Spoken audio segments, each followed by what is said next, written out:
Así que nosotros tenemos un enemigo común y de eso vamos a hablar en esta mañana, sobre aquellos niveles jerárquicos de maldad. Y él fue expulsado con todos sus demonios. Vamos a leer una palabra en esta mañana y vamos a ir a 1 de Juan capítulo 5, versículo 17. Dice 1 de Juan 5, 17. Sabemos que somos de Dios y el mundo entero está bajo el maligno. Y entonces el hombre perdió esa potestad cuando desobedeció a Dios. Por eso dice la Biblia entonces que apareció el segundo Adán. Es decir, el primer Adán cayó en pecado, desobedeció al Señor, más el segundo Adán, que es Jesucristo, vino a reconciliar todas las cosas y vino a vencer las obras del mal. ¿Cuántos dicen amén? ¿Cuántos dicen amén? En la Biblia, Satanás o el diablo aparece como un solo ser. Dice la Biblia que el significado de Satanás en hebreo significa adversario o acusador. Y en griego, la palabra diablo significa calumniador. O sea que si el mundo entero está, escucha, ya el lado malo dice que está gobernado por el maligno. Por eso en el mundo hay tanto desastre, por eso en el mundo existe tanta enfermedad, por eso en el mundo existen tantas cosas terribles. Es porque ha sido, gloria al Señor, entregado esa potestad que perdió Adán y Roberto la tomó Satanás. Por eso dice que el mundo entero está bajo el maligno. Y así como Dios tiene su ministro, así como Dios llama gente para que le sirva, así Satanás también usa personas. También toma personas y las posesiona. Por eso usted encuentra en el mundo tanta brujería, tanta hechicería, encuentra brujos, hechiceros, personas que se dedican solamente a hacer lo malo. Todas esas personas son guiadas por esta fuerza maligna. Y cuando nosotros nos chocamos con una fuerza de esta, tenemos que estar preparados con el respaldo de Dios para poder vencer todas aquellas cosas malas que se presentan. Jesús llamó al diablo, ¿verdad?, príncipe de este mundo. Dice la Biblia en Juan 12:31. Ahora es el juicio de este mundo, ahora el príncipe de este mundo será echado fuera. ¿Cómo lo llamó Jesús? El príncipe de este mundo. No se le conoce entonces la jerarquía y el poder que hay. Por eso vamos a hablar de estos niveles jerárquicos en esta mañana, para tener un conocimiento pleno y saber cómo enfrentarlo. Se describe Satanás o el diablo como un ángel maligno. Encontramos en Isaías 14 y en Ezequiel 28, usted lo puede leer en su casa y meditarlo, Isaías 14 y Ezequiel 28, donde se habla de este ser que cayó del cielo, descendió del cielo, y entonces él dice aquí cómo se reveló. O sea, la figura de Isaías 14 está mostrando a ese lucero de la mañana. Por eso dice: ¿cómo caíste del cielo, oh lucero de la mañana? Cortado fuiste por tierra. Es decir, que él existía allá en el cielo. La primera rebelión la hizo en los cielos. Dice la Biblia que cuando él se rebeló, se trajo la tercera parte de los ángeles. Quedó un hueco grande allí. Algunos estudiosos asumen que la iglesia es la que va a llenar ese espacio que quedó abierto, porque esos seres malignos se vinieron. Ahora escuche esto: tanto el bien como el mal, escuchen, tienen existencia eterna, es decir, que no tiene límite.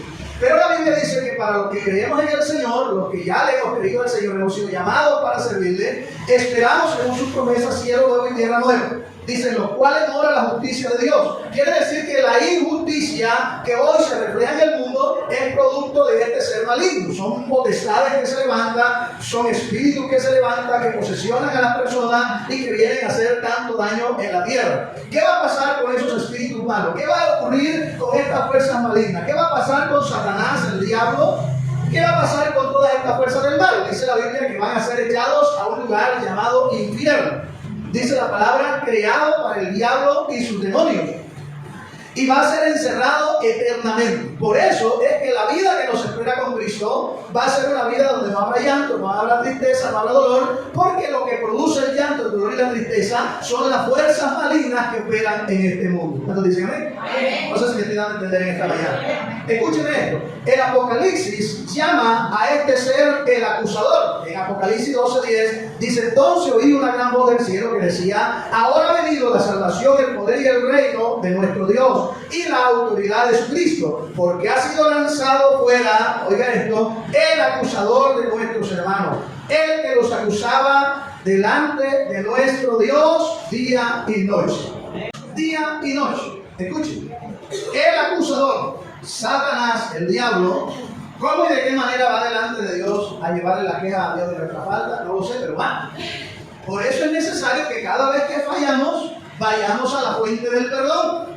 Así como nos ensuciamos nuestro cuerpo, sudamos, sentimos que el vestido se siente fastidioso cuando está sucio, sudado, mojado. Y vamos a la ducha y nos bañamos y limpiamos el cuerpo y nos ponemos ropa limpia. De igual manera pasa con nuestro hombre interior, nuestro hombre espiritual, nuestro ser espiritual. Tenemos que lavarlo con la sangre de Cristo.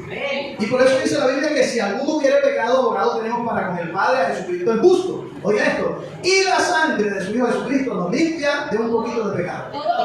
¿De cuántos? Diga, si la sangre de Cristo es la única que te limpia de pecado. Entonces por eso debo ir a la fuente a pedir perdón. Porque el enemigo, si yo no pido perdón y estoy sucio por el pecado, va a estar acusándome delante de Dios. ¿Y la paga del pecado qué es? Muerte. Entonces quiere decir que si yo no me arrepiento, lo que me espera es muerte. ¿Quién quiere la muerte? Nadie quiere la muerte. Si yo pregunto esta mañana, ¿cuántos están orando para morirse? Yo seguro que nadie va a levantar. Y va a decir, no, esa petición no va a estar. Usted puede estar en la peor condición, escuche, de salud, pero usted no desea morirse, usted desea sanarse, ¿sí o no? Deseamos estar bien. Ojalá hubiera un remedio para no envejecer durante toda la vida, decimos algunos. Pero lastimosamente cuando la vejez viene, las campanas están sonando y dice, ya tienes orden de captura, ya que se usted. Bendito sea el Señor. A su nombre. Pero mire que Jesús lo llama el príncipe de este mundo, aquí en Apocalipsis se le llama el acusador de nuestros hermanos. Veamos algunas acciones de parte del enemigo. Dice Isaías 54:16. Yo hice al herrero que sopla las ascuas en el fuego y que saca la herramienta para su obra. Y yo he creado al destruidor para destruir. Amén. Miren que ambas cosas, ambas cosas fueron creadas por Dios. El herrero que hace cosas buenas. Pero también dice que creó a quién. ¿A quién? Al destruidor. ¿Con qué propósito? O sea que hay alguien que es un siervo de Dios, que está en la tierra para ejercer una función que no queremos pero que es necesaria. Cuando alguien se levanta a hacerle algo a otra persona injustamente, a veces solemos escuchar esta frase: a todo puerco gordo le llega su San Martín. ¿Verdad que se va a encontrar uno peor que él? Ojalá, siempre encontramos frases como estimulando o deseando que a esa persona que hizo mal se encuentre uno más malo para que le haga una maldad más grande. ¿Cierto? La forma de esos zapatos, ¿cierto, hermano? Pero miren, hermano, el destruidor ocupa un lugar importante. El caso es que, como no conocemos, ¿verdad?, que tenemos a nuestro lado, de parte de Dios, el ángel de Jehová que nos guarda, también tenemos al destruidor del otro lado, que lo podemos utilizar. Podemos utilizarlo para momentos que sean necesarios. Cuando usted llegue a esa gana de hacerle algo a alguien que le está haciendo un mal, pues no me refiero a los hermanos de la iglesia. Yo estoy refiriendo a personas que no son cristianas, no tienen temor a Dios. Entonces, ahí está este ser que Dios lo hizo para eso. Vamos a mirar que Dios lo usa. ¿Bien? Destruir y enfermar es una de las acciones de Satanás. En Lucas capítulo 13, versículos 11 y 16, se habla de una mujer encorvada que Jesús sanó en un día de reposo. Y Jesús dice, y a esta hija de Abraham, que Satanás había atado 18 años, no se le debía de sanar de esta enfermedad. Es decir, que Satanás es el que enferma, Dios es el que sana. Mentira del diablo que el brujo te va a sanar. El brujo puede hacer algo para quitar un problema que tiene, pero los mismos demonios que vienen a apaciguar, entre comillas, eso que te estaba atormentando, se encargan de ponerte algo peor. Por eso recomienda la Biblia que no debemos visitar a los brujos ni al hechicero, que tenemos que rechazarlo. Aquí encontramos que Satanás, dicho por Jesús, había enfermado a esta mujer 18 años. ¿Cuántos años? 18. Era una mujer de fe. Por eso dice hija de Abraham. Cuando en la Biblia te encuentra la palabra hija de Abraham o hijo de Abraham, hace alusión a la fe de Abraham, al hombre que le creyó a Dios sin ver, sin saber a dónde iba, pero le creyó. Eso es fe, gloria al Señor. Pero ¿qué más? ¿Qué otra acción hace Satanás? Llena de mentira y trae ceguera espiritual. ¿Qué hace Satanás? Mentira y trae ceguera espiritual. En Juan capítulo 8, verso 44, Jesús está hablando con los fariseos. Y cuando ellos están buscándolo para acorralarlo, buscándole una falta, Jesús le dijo, ustedes son de vuestro padre el diablo. Él ha sido homicida desde el principio Un homicida es alguien que mata, que quita la vida. Y cuando habla desde el principio, entonces se remonta hasta Caín. El primer homicidio en el mundo fue el que cometió Caín con su hermano Abel. ¿Sí lo recuerdan? Sí. Se ensañó Caín contra Abel porque Dios, no fue porque Caín le hizo algo malo. La causa fue que Dios no le recibió la ofrenda que él presentó. Y hay gente que se molesta cuando Dios no hace lo que ellos quieren. Y los que pagan la ira, la rabia, son otras personas que nada tienen que ver. Eso pasó con Caín. Mató a su hermano Abel porque Dios no le quiso recibir la ofrenda. Ya hemos hablado muchas veces de qué se trataba la ofrenda tenía que llevar sangre. Dios había instituido que cada vez que se presentara delante de él tenía que ser con sangre, y que la ofrenda de Caín no llevaba sangre, podía llevar buenas intenciones, los mejores frutales de la tierra, pero no era lo que Dios había establecido. A veces queremos hacer cosas buenas a nuestra manera, pero no es lo que Dios ha establecido. No sé si me voy a entender. Y a Dios le agrada que yo haga lo que Él quiere que yo haga, cuando dice amén. En Hechos capítulo 5, verso 3 específicamente, le dice el apóstol Pedro a Ananías y a Zafira cuando los acusa de mentirosos. Le dice: ¿por qué habéis mentido al Espíritu Santo? Entonces Satanás llena de mentira a la gente. Quien hace que la gente mienta son espíritus de jerarquías de maldad que se mueven en el mundo. Y aquella persona que echa mentira no está siendo guiada por el Espíritu Santo, sino por un espíritu engañoso. Jesús dijo que el padre de mentira, ¿quién es? Satanás, el diablo. Entonces, cuando una persona se acostumbra a echar mentiras, así sea una mentirita piadosa, como dicen algunos, esa mentirita no va guiada por el Señor. Es pecado desde aquí, de la tierra, hasta los cielos. Y desde los cielos a la tierra. Podemos maquillarla, ponerla pequeñita, buscar una excusa, tuve que echar una mentirita, Dios me perdone, pero delante de Dios es mentira. Dios me perdone por esta mentirita. ¿Usted no oído esa frase? Es más, no han echado la mentira y ahora tienen cuadradito. Dice: Dios me perdone por lo que voy a decir. Tremendo. Esa mentira no es guiada por el Espíritu Santo. Y le está abriendo una puerta al enemigo que más tarde le puede pasar factura. Por eso no se debe echar mentiras. ¿Qué le costó? ¿Cuál fue el costo que pagó Ananías y Zafira por echar mentiras? La muerte. Murieron instantáneamente. Si Dios actuara de esa manera todos los días, la tierra estuviera escasita de gente. Quizá ni nosotros tuviéramos, porque tuvieron ellos. Tremendo. En Hechos 26, 18, en 2 Corintios 4:4, se habla de esta parte que tiene que ver con la ceguera espiritual. Vamos a leer 2 Corintios 4:4, por favor, alguien me lo lee, la Reina Valera. Es que me gusta más esta versión en estos textos que estoy citando porque hablan más claramente. No quiere decir que las otras versiones no son buenas, no, también. En los cuales Dios necesitó cegó el entendimiento de los incrédulos para que no les resplandezca la luz del evangelio de la gloria de Cristo, el cual es la imagen de Dios. Amén. Gracias, hermana Mara. ¿Quién es el que ciega el entendimiento? El Dios del siglo. Por eso cuando Cristo viene a la persona es que se le abren los ojos. Alabado sea Dios. El enemigo pone ceguera espiritual en las personas. Pero Cristo quita el velo, bendito sea su nombre. Escuchen, una acción más de Satanás, según la Biblia, produce estorbo para hacer la obra de Dios. Primera de Tesalonicenses 2:18. Primera de Tesalonicenses 2:18 que dice: por eso cuando usted va a hacer algo y usted siente un ataque, algo que usted va a hacer para Dios, es bueno para la obra de Dios, y usted encuentra obstáculo, reprenda eso. Porque es el enemigo que se le está levantando. ¿Ya lo encontró? Por lo cual quisimos ir a vosotros, no Pablo ciertamente una y otra vez, pero Satanás nos estorbó. Amén. ¿Qué hizo Satanás cuando Pablo quiso ir a los hermanos de Tesalónica? Lo estorbaba. Y no lo dejaba. Hasta que pudo ir al fin. Imagino que hizo unos ayunos, me imagino después de tanta oración, pero al inicio le costó. Hay cosas, hermanos, que vamos a emprender, que tenemos que hacer, que son buenas, sabemos que vienen de parte de Dios, pero tiene una cantidad de obstáculos. Estamos luchando con fuerzas malignas todos los días. Hay fuerzas de las tinieblas, son espíritus que nuestros ojos naturales no los pueden ver, pero se percibe en lo que ocurre a nuestro alrededor. Cuando en su familia se levanta una pelea, un chisme, un bochinche y empiezan a hablar el uno mal del otro, hermano, eso no viene de Dios, que el Espíritu Santo no crea ese ambiente. Entonces, el que es sabio dice: hay poder en Jesucristo. Diablo inmundo, te va de mi casa. Todo espíritu de pleito se va. Cuando hay problemas en la pareja, lo primero que se le viene a la mente es: nos separamos. Démonos un tiempo y que sea lo que Dios quiera. Pero si lo que Dios quiere que estén unidos, ¿acaso el día que se casaron no quedaron que era hasta que la muerte los separara?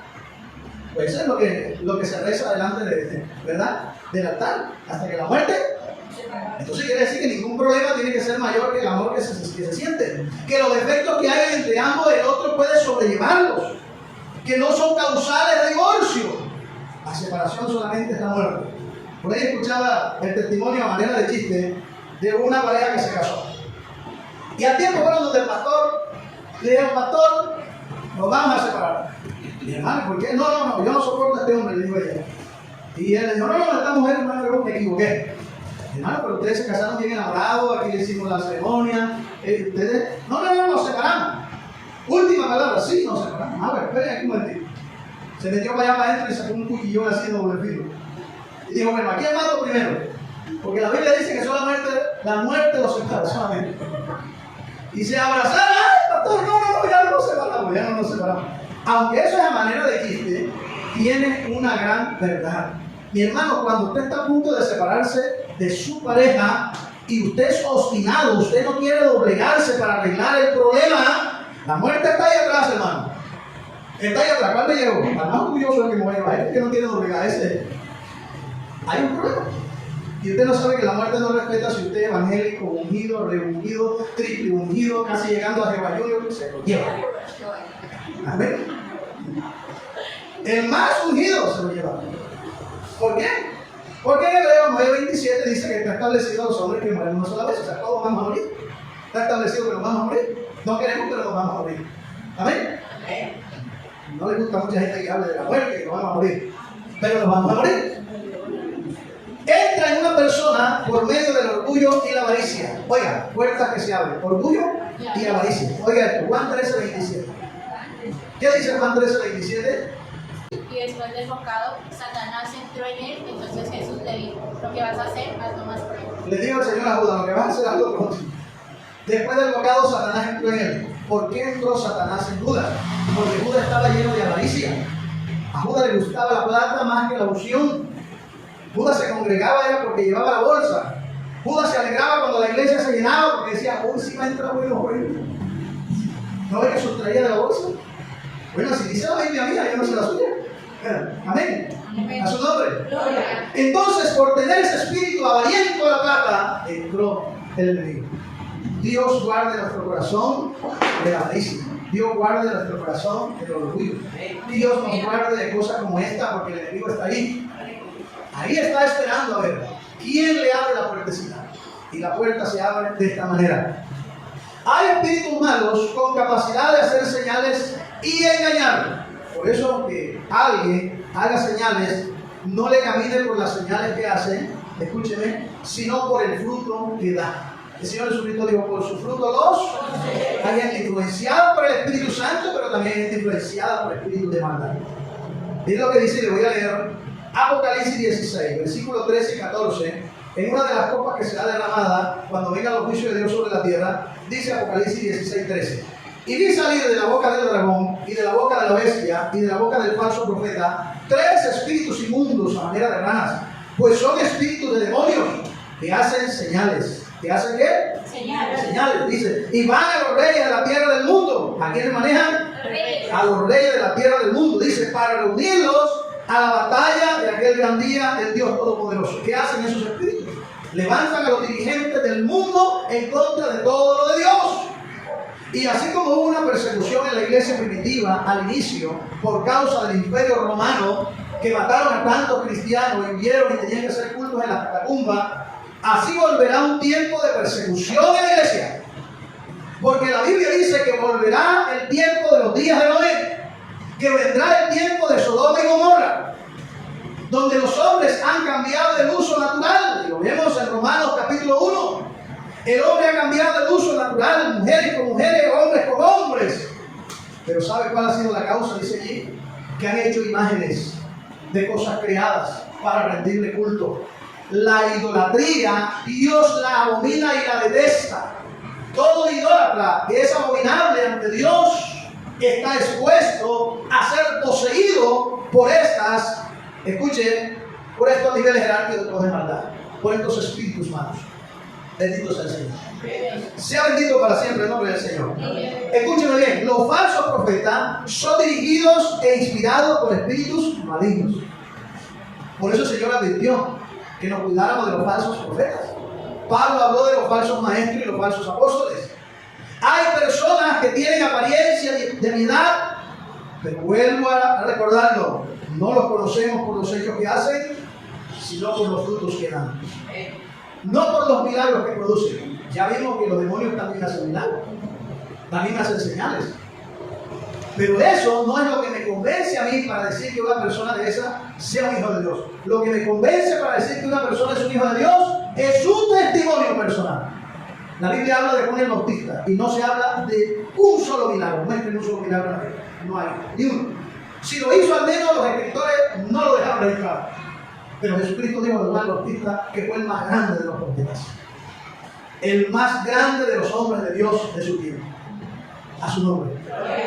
Entonces, por eso, mi hermano, hay que tener cuidado. Bueno, primera de Juan 4:1 dice: amado, no creáis a todo espíritu, sino probad los espíritus si son de Dios, porque muchos falsos profetas han salido por el mundo. Primera de Juan 4:1. Ahora, primera de Timoteo 4:1 también dice: pero el Espíritu dice claramente que en los postreros tiempos algunos apostatarán de la fe, escuchando a espíritus engañadores y a doctrinas de demonios.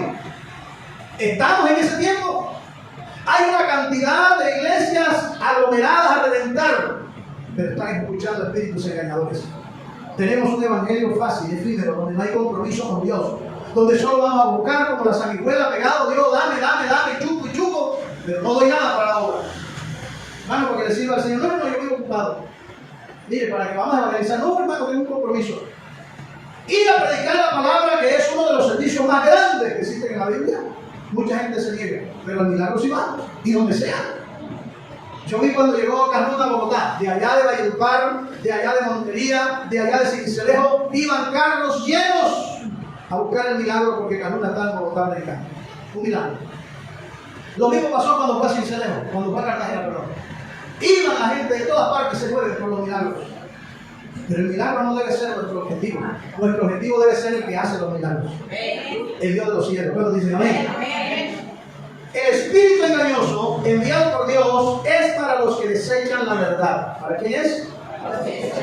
Vamos a leerlo. Segunda de Tesalonicenses, capítulo 2, versículo 7 al 12. Voy a leer esta porción bíblica. Segunda de Tesalonicenses 2:7. Porque ya está en acción el misterio de la iniquidad, solo que hay quien al presente lo detiene hasta que él a su vez se ha quitado de medio. Y entonces se manifestará aquel inicuo, a quien el Señor matará con el espíritu de su boca y destruirá con el resplandor de su venida. Dice el 9. Inicuo, cuyo advenimiento es por obra de Satanás, con gran poder y señal y prodigios mentirosos. ¿Qué va a hacer? Señales y prodigios. Versículo 10. Y con todo engaño de iniquidad para los que se pierden. Pero no es para nosotros, es para los que se pierden. Por cuanto no recibieron el amor de la verdad para ser salvos. Todo el que rechaza el mensaje del Evangelio cae en esta clase de engaños. Dice el versículo 11.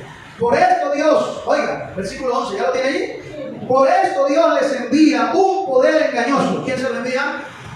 Dios. Dice, para que crean a la mentira. Pues como desecharon la verdad, terminan creyendo en la mentira. ¿Se da cuenta? Por eso, mi hermano, nuestra fe en el Señor debe ser esa fe genuina, transparente. No se deje engañar por filosofía. Como dice Maliquiara, no trague entero. Mastique el alimento para que encuentre el sabor. La gente de Berea, cuando se hablaba de la palabra, escudriñaban atentamente a ver si lo que estaban enseñando los apóstoles era cierto o no. Un poco de desconfianza en lo que estoy oyendo no es pecado cuando se hace sanamente. Desconfía de lo que se dice si no lleva prueba bíblica. Porque la prueba tiene que ser la Biblia. Una de las reglas de interpretación de la hermenéutica es Biblia por Biblia. Renglón tras renglón. Un poquito aquí, otro poquito allá, dice Isaías. La Biblia en conjunta la voy leyendo y voy acomodando como un rompecabezas, pero la Biblia no falla, no miente. La palabra de Dios es pura y es verdad. Dice, a fin de que sean condenados, oiga esto, todos los que no creyeron a la verdad, dice el verso 12, sino que se complacieron en la injusticia. Tremendo, ¿verdad? Tremendo, dice Romanos 1, 22, 29. Ya casi termino. Profesando ser sabios, se hicieron necios O sea, la gente que por sí mismo empieza, ¿cómo se llama eso? A cuestionar a Dios o la palabra de Dios, terminará siendo engañado. Porque la palabra de Dios no es para cuestionarla, es para estudiarla. Y cuando uno estudia la palabra, uno lo que hace es buscar la forma de entenderla, pero no de criticarla por lo que no entiende. Quien critica la palabra por lo que no entiende se vuelve necio. Dice, y cambiaron, verso 23, la gloria de Dios incorruptible en semejanza de imagen de hombre corruptible, de ave, de cuadrúpedo y de reptiles. ¿Qué hicieron? Se hicieron idólatras. Hoy hay en cada pueblo de Colombia un muñeco hecho de manos humanas que lo adoran en cierta fecha todos los años. Y eso ha venido por generaciones. Es un pecado que traemos generacional. Los que tuvimos la oportunidad de ser católicos, íbamos a la iglesia católica porque nuestros padres nos enseñaron a ir a la iglesia católica. Y la defendíamos porque creíamos que ahí está la verdad, porque nos enseñaron eso. ¿Pero acaso estaba allí la verdad? No, porque la verdad es Cristo. Y Cristo no es una religión, es Cristo viviendo en nosotros todos los días. Es una vivencia, no una costumbre. La religión se convierte en costumbre y usted tiene que cumplir dogmas. Mas el Señor no es costumbrista ni dogma. Dice la Biblia que no está allí ni acá, no, está en nuestro corazón. Dice, yo le la ley en su corazón. Ahora está con nosotros. Cuando dice amén. Dice el 24, por lo cual Dios también le entregó a la inmundicia en las concupiscencias de sus corazones, de modo que deshonraron entre sí su propio cuerpo. Ya ve de dónde nació el homosexualismo, de dónde nació el lesbianismo. Versículo 25, dice, ya que cambiaron la verdad de Dios por la mentira. O sea, como resultado de dejar la palabra de Dios, entonces vino este espíritu engañoso y se apoderó de sus mentes. Y los hace sentir feliz. Un hombre acostándose con otro hombre lo hace sentir feliz. Cuando el deleite puesto por Dios fue un hombre y una mujer. Pero dos mujeres acostándose juntas también se sienten felices. Pero no es el espíritu de Dios, es un espíritu engañoso, un espíritu diabólico que se ha apoderado de su mente. Y por eso actúan de esa manera. ¿Ya ven de dónde nace toda esta corrupción? De desconocer o desechar, no desconocer, sino desechar la verdad de Dios. Verso 26, lo vuelvo a leer. Por esto Dios nos entregó a pasiones vergonzosas. ¿Quién nos entregó? Dios. Pues aún las mujeres cambiaron el uso natural, que es contra la naturaleza. De igual manera también los hombres, dejando el uso natural de la mujer, se encendieron en su lascivia unos con otros, cometiendo hechos vergonzosos, hombres con hombres, decidiendo en sí mismo la retribución de vida a su extravío. Todas esas enfermedades malignas, venénicas que existen hoy en día son el resultado de haber desconocido a Dios, encenderse en lascivia unos con otros, y de allí han nacido lo que conocemos como el SIDA y otras enfermedades más. Entonces dice el 28, como ellos no aprobaron tener en cuenta a Dios, Dios los entregó a una mente reprobada para hacer cosas que no convienen, estando testados de toda injusticia, fornicación, perversidad, avaricia, maldad, llenos de envidia, homicidio, contienda, engaño y malignidad. Entonces todo esto que vemos en el mundo que hoy pasa es el resultado de personas que tienen la mente poseída por espíritus de maldad. ¿Por qué los gobiernos no son buenos en ninguna parte? Entre comillas, habrán unos mejores que otros. ¿Pero por qué no son buenos? Porque están guiados por espíritus malos, demonios. No espere de ningún gobierno nada bueno. Por favor, agárrese de Cristo. Que aunque la situación sea difícil, Dios le dará la salida. Dios le dará la mano y lo levantará cuando dice amén. Amén. Los demonios son ángeles que siguen a Satanás en su rebelión contra Dios y están bajo autoridad. Son conocidos como espíritus inmundos o legiones. En Marcos capítulo 5 hay un hombre que estaba endemoniado y cuando Jesús lo echó fuera y le preguntó cuánto era, le dijeron, ¿cómo te llamas? Dijo legiones, porque somos muchos. Y dice en uno de los evangelios que eran espíritus inmundos que toman la mente de una persona. Jerarquía espiritual. La Biblia sugiere niveles, según Efesios 6:12. Habla de principados, potestades, gobernadores de las tinieblas, hueste celeste de maldad en las regiones celestes, y allí encontramos las 4 partes donde se divide la jerarquía satánica. Eso opera en este mundo en el que vivimos. Por eso todos los días, hermano, hay que caminar de la mano del Señor. Porque si nos soltamos de Él, podemos caer en esta mano de unos guardas y unos libres. La Biblia interpreta esto como rangos entre los demonios. Satanás es el líder supremo. Principados, potestades son demonios de alto rango. Demonios menores, ¿sí? Son esos que ya se habla huestes espirituales de maldad. ¿Satanás y sus demonios le sirven a Dios? Buena pregunta y con esto vamos terminando. Origen de la palabra siervo. La palabra siervo en hebreo es Evet Elohim, siervo de Dios. Evet, siervo, significa siervo, esclavo o servidor. En el griego es la palabra doulos teu, que significa siervo de Dios también. Doulos, siervo o esclavo, alguien que pertenece a otro. Nosotros pertenecemos a Cristo. Somos esclavos de Cristo, dijo Pablo. En ambos casos, la idea central es alguien que pertenece a Dios y le sirve completamente. ¿Sirve? Vuelve la pregunta. ¿Sirve Satanás y sus demonios a Dios? ¿Son siervos de Dios? Miremos algunas acciones bíblicas. Cuando Satanás tentó a Job, en el capítulo 1, versos 6, 9, 12, capítulo 2, versos 1 y 7, dice que necesitó permiso de Dios para poder quitarle a Satanás, a Job, su familia, destruírsela, matar a los hijos, quitarle la riqueza, y en el capítulo 2 hasta enfermarlo. Necesitó permiso de Dios. Si Dios no le da permiso, no hubiera pasado. Era un hombre justo, lleno de Dios, así como usted y yo hoy, que buscando al Señor. Necesitó permiso de Dios. Oiga esto, fue usado por Dios, Satanás, contra sus enemigos en una fuerte oración de dolor que sentía David por el acoso de sus enemigos. Salmos 109, versículo 6. Pone su contra un malvado que a su derecha es destrozado. Con un malvado, ¿dónde? En su contra, ¿cierto? En la Reina Valera, ¿cómo dice? Pon sobre él al impío y Satanás sea su diestra cuando por el pecado fuera culpable, Ajá. su oración será para pecar. Tremendo. David hablando. Si usted lee todo ese Salmo 109, es un salmo donde David expresa el dolor que había dentro, por los sufrimientos, por las calumnias, por el atropello del enemigo, por todo eso. Y empezó a orar David. Y llega el momento que dice: ponle allí a Satanás a su lado, que no se le desprenda. Número 3, testificado por Jesús como un siervo de Dios. Jesús dijo que Satanás es un siervo de Dios, Mateo 4:10 y Lucas 4:8. Mateo 4:10 y Lucas 4:8. Porque al Señor tu Dios adorarás y a Él solo servirás. Lo describió como un siervo. Si usted analiza el verso 1 del capítulo 4 de Mateo, dice que Jesús fue llevado al desierto con este propósito. Dice, para ser tentado por el diablo. Para ser tentado por Satanás.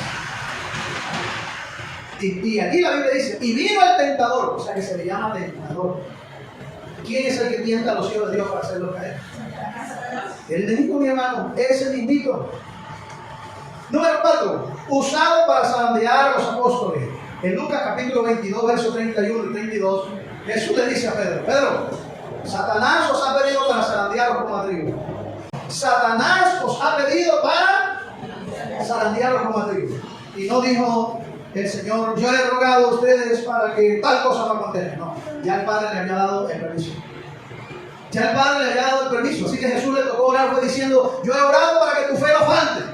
Es decir, para que a pesar de que te metan en la zaranda, no me vayas a negar ni te vayas a apartar del Evangelio. En palabras castizas es lo que le quiso decir el Señor. Yo he rogado por vosotros para que vuestra fe no falte.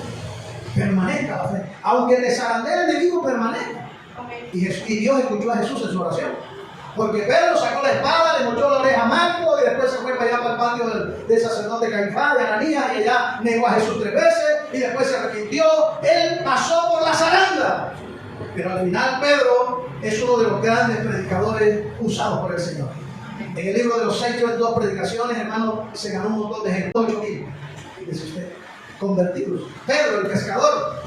Hermano, si cambió a Pedro, si cambió a Pablo, que perseguía a la iglesia, hermano, nosotros también nos cambian. Dejémonos cambiar por el Señor. A su nombre. Usado por Pablo para disciplinar a ciertos hermanos carnales. Disculpe si me paso unos 10 minuticos. Escuche, 1 Corintios 5:5. Hay un caso de inmoralidad buscado donde un hombre le quitó la mujer a su papá, es decir, que vivía con su madrastra. Pablo lo busca y dice: el tal se ha entregado a Satanás. La disciplina de Pablo fue que se le entregara al diablo. Se lo entregó. Por eso en el capítulo, en la segunda carta, ya escribe Pablo perdonando al ofensor. Y dice: ustedes ahora, ámenlo, recíbanlo, porque el hombre dejó a la mujer ajena, se apartó del pecado, se arrepintió y a Dios lo perdonó, vuélvanlo a recibir como un hermano más. En Timoteo capítulo 1, versos 19 y 20, habla de Himeneo y Fileto. En la carta que le escribe Pablo a Timoteo, su primera carta, habla de Himeneo y Fileto. Dice que se los entregó a Satanás porque se habían vuelto estorbo o opositores a la predicación del Evangelio. Pablo dice, con tal de que su alma se salve. Perdón, ¿sí? ¿Cómo es que dice? A ver, lea, 1 Corintios 5:5, ¿cómo es que dice? Ya, no voy a versículo.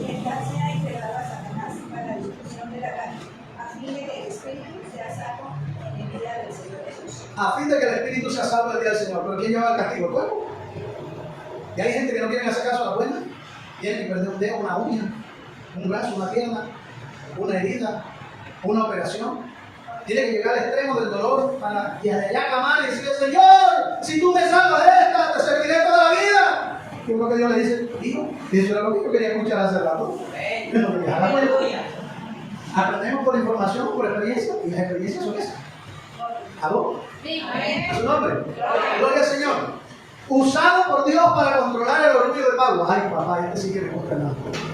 ¿Puede un ministro de Dios ser atormentado por un demonio? Pues Pablo le expresa que sí. Dice, para que no se exaltase Pablo. Miren, voy a leer aquí la Reina Valera. Escuchen, 2 Corintios 12, versículos 7 y 9. 7 al 9 dice, 2 Corintios 12, 7.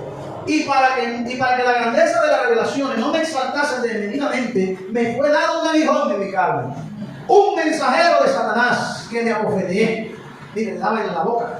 Quiere decir que lo que Pablo hacía, el diablo se lo rebatía. Para que no me enaltezca en sobremanera.